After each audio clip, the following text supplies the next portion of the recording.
జై శ్రీరామ్. అందరికీ నమస్కారం. వెల్కమ్ టు న్యూస్ అఖండ. నేను మీ కస్తూరి శ్రీధర్. మిత్రులారా, పాకిస్తాన్లో గుర్తు తెలియనటువంటి రాకుమారులు వీర విహారం చేస్తారు. ఇప్పుడు మళ్ళీ టాప్ మోస్ట్ వాంటెడ్ తీవ్రవాదిని అయితే సఫా చేసేసారు. సరే, ఇంతకు వాడెవడు, వాడి కథ ఏందనేది ఈ న్యూస్ ద్వారా మీకు చెప్పే ప్రయత్నం చేస్తా. న్యూస్ మాత్రం సూపర్గా ఉంటుంది, ఓకేనా? ఉగ్రవాదులకు, అదేవిధంగా ఉగ్రవాద సంస్థలకు స్వర్గధామం అయినటువంటి పాకిస్తాన్లోనే ఇప్పుడు ఈ ఉగ్రవాదులకు కానీ ఉగ్రవాద సంస్థలకు కానీ ఏ మాత్రం కూడా రక్షణ అనేది లేకుండా పోయింది. ముఖ్యంగా మన దేశ వ్యతిరేకులు, అంటే మన భారతదేశ వ్యతిరేక టెర్రరిస్టులు ఇళ్లలో నుంచి బయటికి వెళ్తే మళ్ళీ ఇళ్ళకి పోతారో లేదని చెప్పేసి డౌట్గా ఉన్నది. ఒకవేళ ఇంట్లోంచి బయటకు వచ్చారనుకో, మళ్ళీ ఇంటికి పోయిందాక అనుమానమే. ఎప్పుడు ఎక్కడ ఎవరు వచ్చి లేపేస్తారో వాళ్ళకే తెలియదు అనమాట. పరిస్థితి అయితే ఆ మారిగా ఉన్నది పాకిస్తాన్లో. భారత వ్యతిరేకులైనటువంటి ఉగ్రవాద నాయకులంతా కూడా ఈ గుర్తు తెలియనటువంటి రాకుమారుల చేతుల్లో కుక్క సాగు తెచ్చారు. సుచ్చానే ఉన్నాం కదా ఈ మధ్య. తరచుగా ఒకదాని మీద అన్ని న్యూస్ అన్నీ వచ్చానే ఉన్నాయి. ఏదే ఈ ట్రైన్ కదా, ఇవన్నీ బోగీలు కదా ఉన్నట్టు ఆ మాదిరిగా ఈ ఉగ్రవాదులను దగ్గర నుంచి సింపుల్గా కాల్చేసి మాయమైపోయినట్టుగా, టక్కమని ఏదో మంత్రం వేసినట్టుగా వేగంగా అక్కడి నుంచి వెళ్ళిపోతారు. అసలు వీళ్ళు ఎవరు, ఏంది, దేనికోసం చేస్తారనే విషయం ఇప్పటి వరకు కూడా ఈ పాకిస్తాన్ ప్రభుత్వానికి కానీ, పాకిస్తాన్ ఆర్మీకి కానీ, లేకపోతే ఈ పాకిస్తాన్ గూఢాచార సంస్థ అయినటువంటి ఐఎస్ఐకి కానీ ఏ మాత్రం కూడా దిక్కు తిరగడంలే. జుట్టు బీక్కుంటారంటే అసలు వీళ్ళు ఎవర్రా స్వామి, వీళ్ళు ఎవరు, ఎందుకు వచ్చారు, వాళ్ళు వచ్చి ఎందుకు వీళ్ళందరినీ కాలుచ్చారు అని చెప్పేసి కనీసం ఏ మాత్రం 0.1% ఇన్ఫర్మేషన్ కూడా వాళ్ళ దగ్గర లేదు. ఆ విధంగా చేస్తున్నారు వాళ్ళు. ఏమైనా కానీ బేభత్సం స్వామి, సూపర్ అట్టేనో.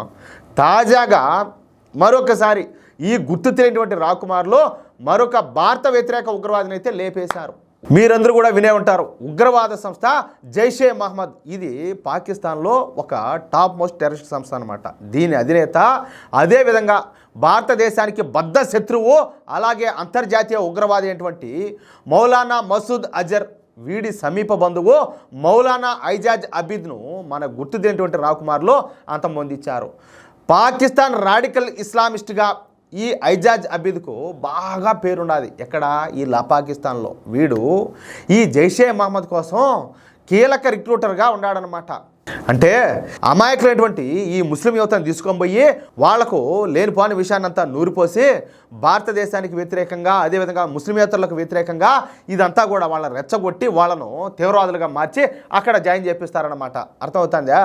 అయితే ఇప్పుడు వీడిని ఖైబర్ పఖ్తూన్ఖ్వా రాజధాని పెషావర్లోని పిస్టాకరా ప్రాంతంలో పట్టపగులే మన గుర్తు తెలియని రాకుమారులు ఈ అబీద్ గారిని అయితే కుక్కను కాల్చి చంపేశారు. ఈ దాడిలో ఐజాజ్ అబీద్తో పాటు వాడి గన్మెన్ అయినటువంటి కారీ షహీద్ తీవ్రంగా గాయపడినాడు. అయితే ఆయన గారు గుర్తుపట్టలేని స్థితిలో ఉన్నాడనమాట. ఎవరు వచ్చారు, ఎవరు కాల్చారు అనేది ఆయనకి ఏమాత్రం కూడా తెలియదు, తెలియదు. ఏది ఆడబోతుందో కూడా ఆయనకి తెలియని పరిస్థితిలో ఉన్నాడు. జైషే మహమ్మద్లో ఈ అబీద్ కీలక వ్యక్తిగా చలామణి అవుతున్నాడు.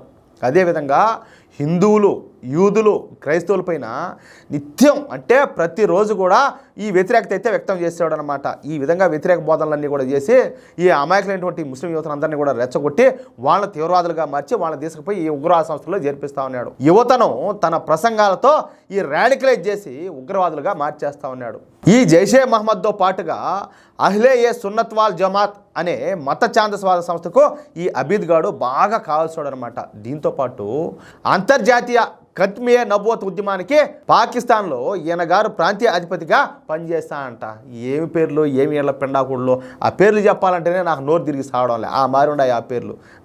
వీళ్ళేమో లేనిపోని నోటికి ఏదొచ్చే అదల్లా పేరు పెట్టుకునేది. అదో తీవ్రవాద సంస్థ, వీడొక నాయకుడు. వీళ్ళకేమో హిందువులు అంటే పడదో, క్రిస్టియన్లు అంటే పడదో, యూదులంటే పడదో, సిక్కులంటే పడదో. వాళ్ళందరి మీద వీళ్ళు దాడులు చేస్తూ ఉంటారు.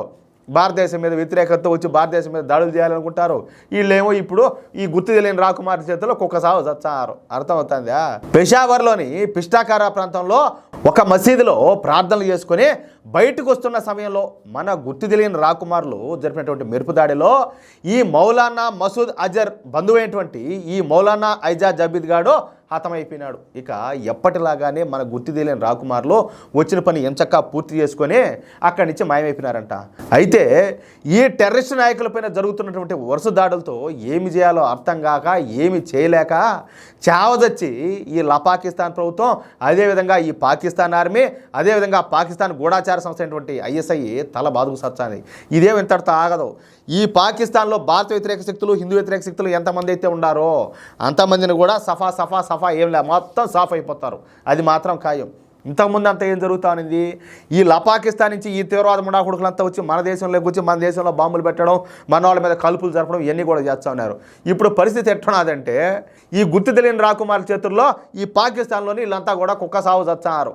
ఏది మన ఆర్మీ పోకుండానే, ఈ సర్జికల్ స్ట్రైక్ చేయకుండానే అక్కడనే పని అయితే చాలా సింపుల్గా సులువుగా పూర్తి అయిపోతుంది. ఎట్టకేలకు ఏదైతేనే ఉండాలి, మన దేశ వ్యతిరేకులు, హిందీ వ్యతిరేకులు వీళ్ళు ఎవరైతే ఉన్నారో మొత్తానికి అందరూ కూడా కుక్క సాగు చచ్చారు. మనకు కావాల్సింది కూడా అదే కాదు నాయన. ఇవరు బతుకోళ్ళు బతకకుండా అవసరం అంటారా మీకు? ఏమైనా అంతగానా? మిత్రులారా, ఈ న్యూస్ కనుక మీకు నచ్చినట్లయితే ఖచ్చితంగా ఈ న్యూస్ను నలుగురికి షేర్ చేయండి. అదేవిధంగా ఈ వీడియో పైన ప్రతి ఒక్కరు కూడా మీ యొక్క అమూల్యమైన అభిప్రాయాలను తప్పనిసరిగా కామెంట్ రూపంలో తెలియజేయండి. అలాగే ఇంతవరకు మీరు కనుక మన ఛానల్ను సబ్స్క్రైబ్ చేసుకున్నట్లయితే ప్రతి ఒక్కరూ మన ఛానల్ సబ్స్క్రైబ్ చేసుకోండి, సపోర్ట్ చేయండి ప్లీజ్. జై శ్రీరామ్.